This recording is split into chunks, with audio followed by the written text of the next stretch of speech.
Hello everyone. In this video I'm going to be going over the basics, basically what I would teach in the first lesson, parts of the guitar, the string names, those sorts of things, and then a couple of chords to put it all together. Now this is your first lesson, as in you've maybe never picked up the guitar before, so anybody who knows more than that, this isn't for you. So let's start off with the parts of the guitar. We have the head, the neck, and the body. You could also think of it as like it's a person with a really long neck. Think of it that way. So next we have the frets and the fret wires. I like to make this distinction because people could say the frets, but they're like, well, yeah, but what about these? So these are the fret wires, the space in between the fret wires, those are the frets. Next we have the tuners, we have the nut, and this is also where the open strings are played. So when you see like the O's on chord charts, that's what it's referring to, is these open strings at the nut. This overall is called the fretboard, right? Once again, we have the body, we have the sound hole, we have the bridge, we have the bridge pins, and on most guitars there is typically a pick guard. There is not a pick guard on mine, as you can see. I've worn it out pretty good. Now there's also fret inlays to let you know where you are. So for example, on mine I have one at the 3rd fret and the 5th fret, and it's typically right along the side here. Now I have seen guitars that only have it at the 5th fret.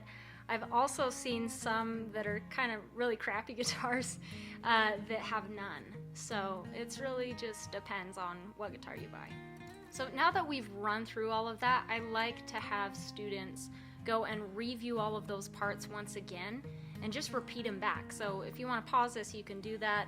We have the headstock, or you think of the head, the neck, and the body, the tuners, the nut with the open strings, fretboard, your frets and fret wires, and the numbers 1, 2, 3, 4, 5. Then we have a sound hole, bridge pins, pickup guard. So those are the basics of what you want to know as far as the anatomy of the guitar. Okay, now for string theory. I'm actually just kidding, this isn't an episode of The Big Bang Theory. Calm down, Sheldon. You're in my spot. Anyways, so we're going to be counting strings 1 through 6. Number 1 is the smallest or the closest to the floor. So if we count 1, 2, 3, 4, 5, 6. Or you could also think of it the smallest to the biggest string. Now as far as the note names, you've probably heard this before maybe, but it goes Eddie ate dynamite, goodbye Eddie. I once had a colleague of mine who would say Iadagaba, or Iadagabe, so Iadagabe, right? So you could do it either way. Whatever helps you remember, that's what's important.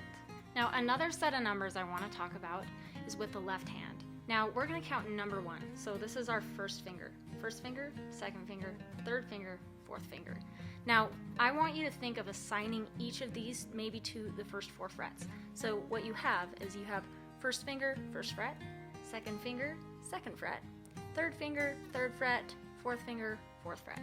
Now this doesn't count for every single chord that we're going to play, but in general, it's just helpful in the beginning to be able to have an assigned spot so you're not jumping around. Let's combine these numbers. So we have the numbers on the left hand, we have the numbers of the strings, and then we have the numbers of the frets. Those are those 3 numbers. It's a little confusing when you first start. Let's combine these 3 numbers into an action. We're going to place our hand here, and we're going to use our 3rd finger on the 3rd fret of the 1st string, or the smallest string if you could think of that. You're going to place that right there, and you're going to play from the 4th string. So it's a pretty simple chord, but it can be difficult. In the beginning, your fingers are probably going to flail about. So one of the tricks to helping your fingers not fly everywhere, they kind of lean on each other. So I kind of group mine together, kind of like a little family, nice little family. That's like Bob Ross channeling through me right now. Let's talk about a proper foundation for building a chord, or for just holding a good chord. Now, the first thing that I do, especially for open chords, like I say, there's an exception to every rule, just like English, but you're gonna go and place the guitar neck in the full fulcrum, so you could think of it like this. So there's not going to be any space in there. Because in the beginning, especially if you have small hands like I do, the tendency is to have a bunch of space so that you can curve your fingers enough. But that makes for a really weak foundation. So you want to go and have that straight wrist, and you're not gripping the guitar like this, you're not gripping it, but you're gonna leave space right in here. You almost want to think of it as a door hinge in a way. Kind of have a door hinge right here, and you have that space. So once again, straight wrist, you're gonna just place it straight right there, and then your thumb can hook over the top if that works for you. And then it's just your fingers that are gonna be doing the moving. Now, for practicing this, what you're gonna wanna do is play it one string at a time. The first time you play it, it may sound kind of like this. It might sound a little bit wonky. Now there's actually a sweet spot within each fret. So if you play it clear off to the left of the fret, it's gonna sound like this.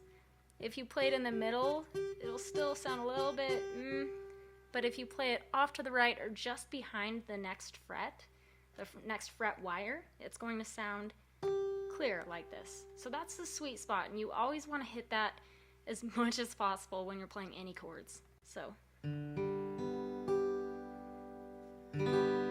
it's important to play it in this succession because as you play each string, you're going to be able to hear whether or not it's clear, right? The other thing too, you want to play it all at once as well, because sometimes our brains will kind of let up a little bit, and when you play, it'll sound clear when you do each individual string, but when you play the whole thing, you might forget to push down hard enough. So keep that in mind as you're playing through. As you're practicing this, you'll do that, and then you're going to lift off just a little bit. I'm only lifting off like maybe a half an inch or less. You don't need to lift off too far, and you want to maintain that shape because your fingers are going to want to go like this, right? So try to maintain that shape and keep your fingers all in the same place so that they'll easily go back to where they belong. The next chord, we're going to do a very simple C chord. So the simple C chord, it's going to go like this. You're going to put your first finger on the first fret of the second string. So first finger, first fret, the second string.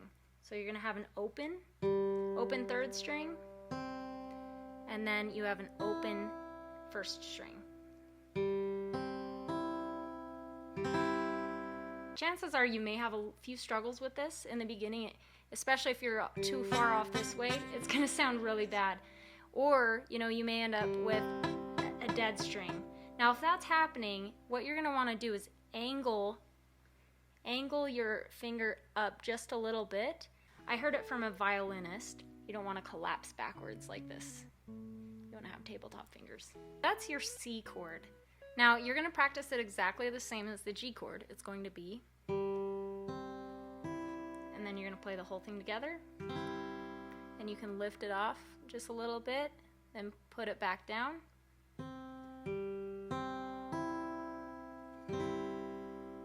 Now, if you liked this video, chances are you're going to want the follow-up practice video that cuts out all the extra details and just gives you the basic meat of what we talked about here and how to apply that in a practice session. So I'll see you there.